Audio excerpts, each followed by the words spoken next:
8 फरवरी को ही होंगे। ज़राए इलेक्शन कमीशन की जानिब से ये खबर सामने आ रही है, सेनेट की करारदाद का इलेक्शन शेड्यूल पर कोई असर नहीं पड़ेगा। अब से कुछ देर पहले सेनेट में एक करारदाद पेश की गई कि सिक्योरिटी खदशात के बिना पर 8 फरवरी को होने वाले इलेक्शंस मुलतवी किए जाएं, और ये करारदाद कसरत राय से मंजूर कर ली गई और अब आम इंतखाबात वक्त पर ही होंगे।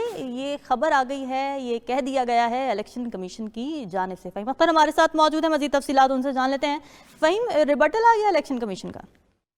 देखिए, जो सेनेट के अंदर आज करारदाद पेश की गई है और जिसकी मंजूरी दी गई है कसरत राय से, इसके ऊपर इलेक्शन कमीशन ऑफ पाकिस्तान का जो रद्द अमल है वो अनऑफिशियली आया है। और जराए का ये बताना है कि इलेक्शन कमीशन ऑफ पाकिस्तान का कहना है कि सेनेट के अंदर जो करारदाद मंजूर की गई है, जिसमें कहा गया है कि आम इंतखाबात अमन व अमान की सूरत हाल की वजह से उनको मुलतवी किया जाए। इस करारदाद का इलेक्शन कमीशन ऑफ पाकिस्तान की जानिब से जारी करदा जो शेड्यूल है उसके ऊपर कोई असर नहीं पड़ेगा। इलेक्शन कमीशन ऑफ पाकिस्तान का कहना है कि आम इंतखाबात 8 फरवरी को ही होंगे और आम इंतखाबात से मुतालिक जो शेड्यूल के ऊपर असर है वो सुप्रीम कोर्ट ऑफ पाकिस्तान के हुक्म के तहत ही उसके ऊपर फर्क पड़ सकता है।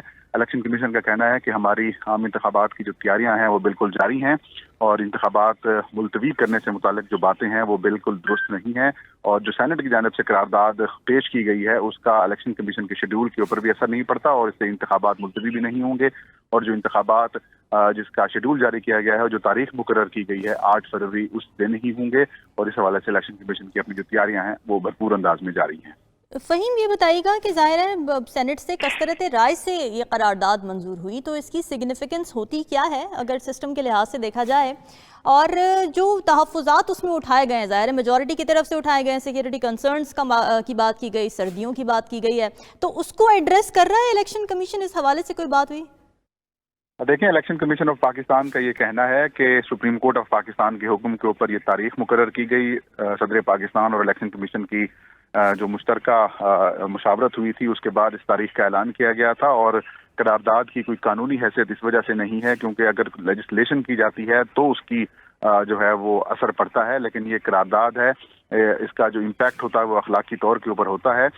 लेकिन इलेक्शन कमीशन का ये समझना है क्योंकि सुप्रीम कोर्ट ऑफ पाकिस्तान हुक्म दे चुका है और एक आईनी प्रोसेस के तहत ये मामला चल रहा है, तो अब इसके ऊपर ये करारदाद इम्प्लीमेंट नहीं हो सकती। अलबत्ता जो कंसर्न शो की गई हैं तो इलेक्शन कमीशन ऑफ पाकिस्तान का कहना है कि सिक्योरिटी को फुल प्रूफ बनाने के हवाले से तमाम सूबाई हुकूमतों, चीफ सेक्रेटरीज, आईजीज और जो मुतलका हुकाम है उनके साथ भी रब्ता किया जा रहा है। और अफवाज पाकिस्तान की जानिब से भी वाज़ेह तौर पर यह कह दिया गया है कि जो फौजी एहलकार दरकार होंगे वो इलेक्शन कमीशन को फराहम किए जाएंगे। तो इलेक्शन कमीशन इस हवाले से मुकम्मल तौर पर अपनी तैयारी कर रहा है और इस करारदाद की वजह से इलेक्शन मुलतवी होने का कोई इम्कान नहीं है और 8 फरवरी को ही आम इंतखाबात का जो शेड्यूल है उसके मुताबिक इंतखाबात करवाए जाएंगे।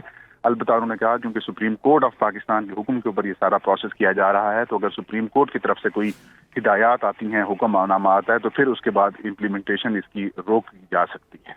ठीक है, बहुत शुक्रिया फ़हीम अख्तर, आपने इस हवाले से हमें अपडेट किया।